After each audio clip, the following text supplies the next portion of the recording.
This is Janie Cleghorn, and I'm going to give my speech on the borderline personality disorder.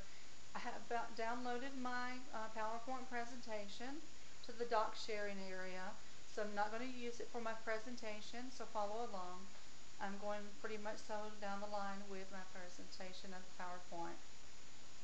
Borderline personality is a real disease. There are many illnesses in the psychiatric realm that are not obvious. And then borderline personality disorder is one of them. There are many illnesses in the psychiatric realm that are obvious, such as depression, schizophrenia, bipolar, etc. Some of the medical professions don't even profess that a borderline personality disorder exists or recognize it. They think it's just someone that's moody, not ever happy in a relationship, someone that jumps from relationship to relationship, or is afraid of being alone or abandoned. And they say these people are just being childish, crazy, or wanting attention. This is my introduction, that borderline personality is real. Borderline personality disorder, or BPD, which I will be referring to, is a serious mental illness that is characterized by pervasive instability in moods, interpersonal relationships, self-image, and behavior. That is by the Mayo Clinic staff of 2009.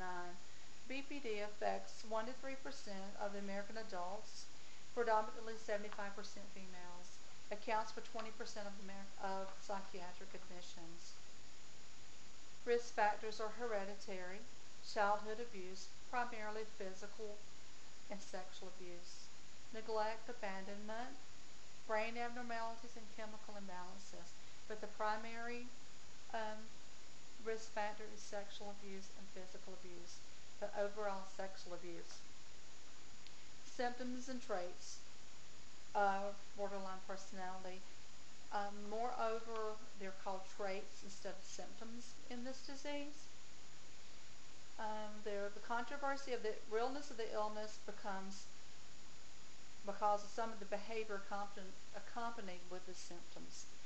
Impulsive or risky behavior, including risky driving, unsafe sex, drugs, or gambling. Strong emotions that wax and wane.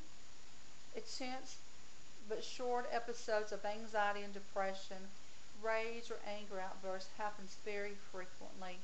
They have very difficult abilities to control their emotions. Suicide or behavior and self-mutilation. Yes, when you hear people that are called cutters or burn themselves and things like that, fear of being abandoned is a big thing, or being left alone. A strong sense of no self or no self-image.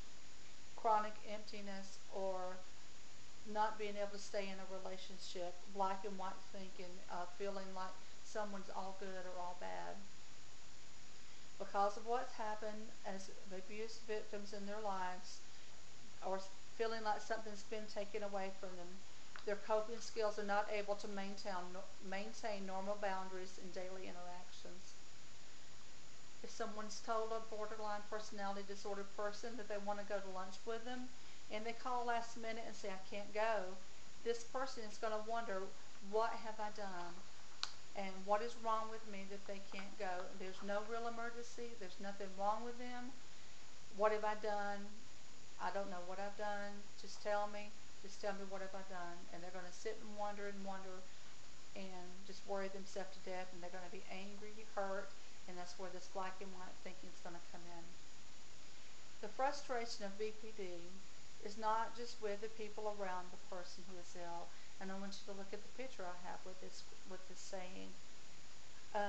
The other disorders seen with BPD would be depression, bipolar, eating disorders, and drug and alcohol abuse.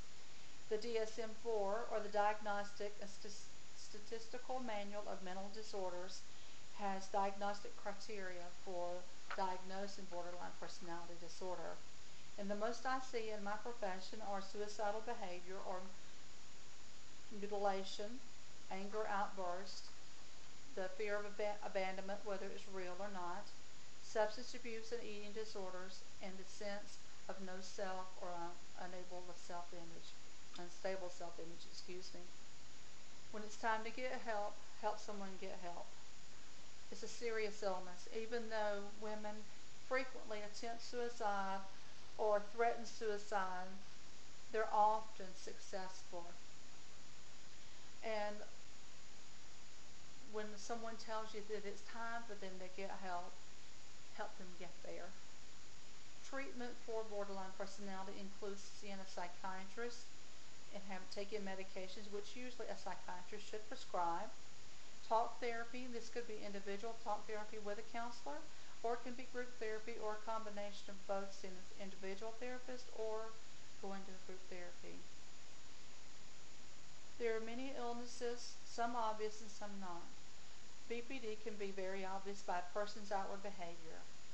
Some people with BPD are higher functioning. They're higher functioning people with BPD that can't be noticed at all. That is why it's important to treat individuals with BPD with respect and care. As I conclude, I want to recap what I have covered. I gave definition of BPD. I have given some risk factors of BPD, listed traits and symptoms. Other illnesses can be associated with BPD, diagnostic criteria according to the DSM-4, and treatments of the illness.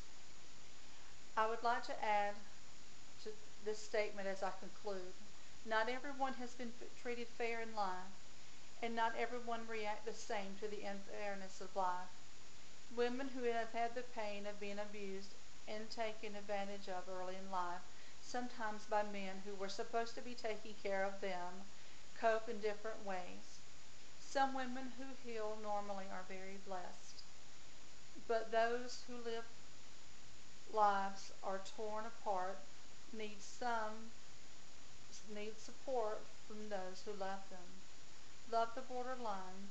That is all she has ever wanted. Thank you very much, and I hope you've learned something from this speech.